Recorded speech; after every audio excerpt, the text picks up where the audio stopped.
Let's make a mini book or a zine.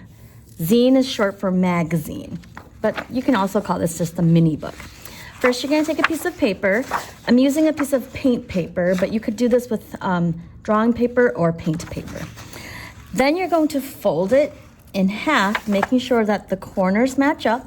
It doesn't have to be perfect, but it does work best if you try your best to make the corners match up. Fold it in the center. Then you're going to fold it in half again. So now it's a long rectangle. I like to make sure my creases are pressed down flat with my fingernail. If you don't have a strong fingernail, you can always just take a marker and press it down with the end of a marker.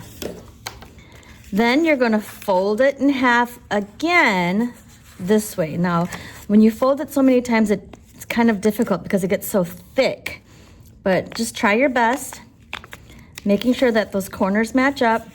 And then because it's so thick, your fingernail, it might hurt your fingernail to run across the crease like that. So use a marker or even a pencil to press it down flat. Okay. Now let's open it up until you see a window. It looks kind of like a window there. One side opens, the other side is the folded side. On the folded side, you're gonna make one cut, and you're only gonna cut it to the center of that window. So don't cut it all the way through. I'm gonna cut it to the center there.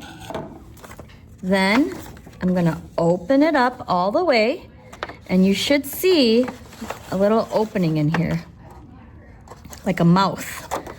You're gonna take these two parts here that are not cut. I want you to match those up.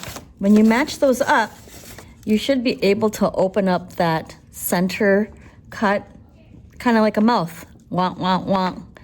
And what you're gonna do is you're gonna press it together until it actually folds itself into a book.